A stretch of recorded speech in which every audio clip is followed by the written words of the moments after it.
Aujourd'hui, nous vous racontons l'histoire d'un homme qui a profondément marqué l'histoire des arts martiaux chinois au XXe siècle.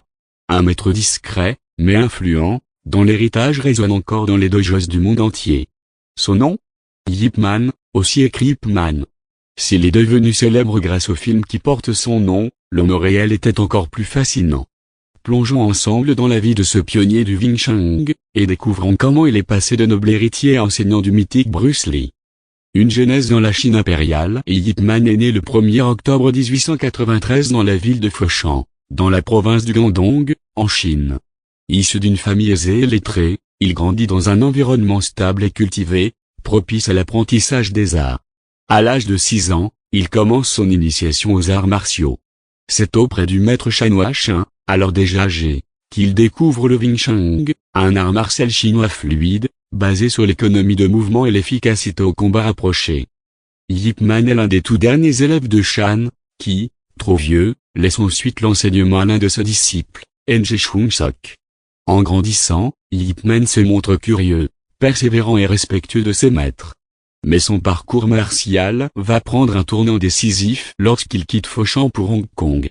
Étudiant à Hong Kong et perfectionnement à l'âge de 16 ans, Yip Man part étudier à Hong Kong, où il intègre le très réputé St. Stephen's College. C'est là qu'il fait une rencontre, qui va bouleverser sa vie, Long Bik, un maître de Wing Chun expérimenté. Et fils de Long Yan, un célèbre maître qui avait formé Shan Shan. Long Bik lui enseigne une version du Wing Chun plus raffinée, plus rapide, plus précise. Yip Man y découvre une autre dimension de son art martial. En peu de temps, il devient un combattant accompli, capable de rivaliser avec les meilleurs. Retour à Foshan et engagement dans la police. De retour à Foshan à l'âge adulte, Yip Man ne se lance pas immédiatement dans l'enseignement. Il travaille dans la police nationale, où il sert comme officier pendant plusieurs années. Durant cette période, il forme certains collègues au Wing Chun, mais sans jamais ouvrir d'école officielle. Mais la stabilité ne dure pas. La seconde guerre sino-japonaise et ensuite la guerre civile chinoise plongent le pays dans le chaos. Après l'arrivée au pouvoir des communistes en 1949, Yip Man, fidèle au gouvernement nationaliste, fuit la Chine continentale pour se réfugier à Hong Kong. Le maître devient enseignant. C'est à Hong Kong, à l'âge de 56 ans, que Yip Man commence à enseigner publiquement le Wing Chun pour la première fois.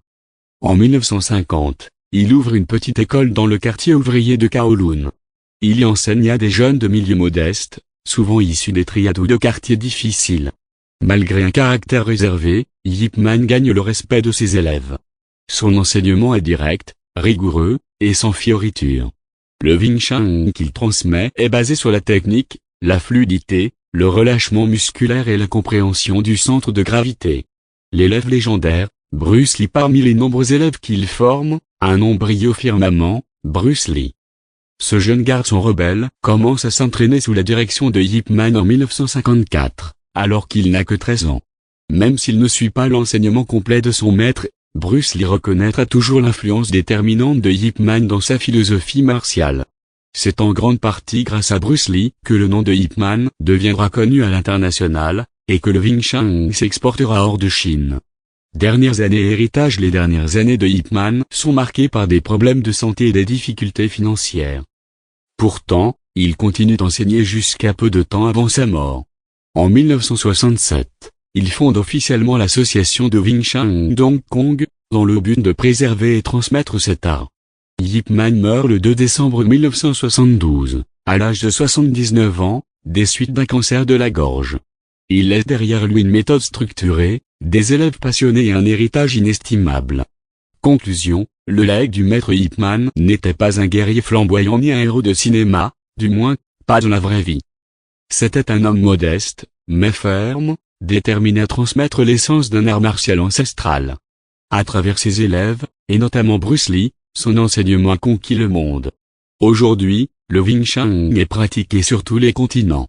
Les films, bien qu'exagérés, ont permis de faire connaître l'homme derrière la légende. Mais derrière l'image romantisée du vieux sage se cache un véritable maître, qui a su préserver une tradition tout en l'adaptant à un monde en mutation. Yip Man est bien plus qu'un nom dans l'histoire des arts martiaux, il est un pont entre le passé et le présent, entre la tradition et la modernité. Et son esprit continue de vivre dans chaque mouvement de Wing Chun enseigné à travers le monde.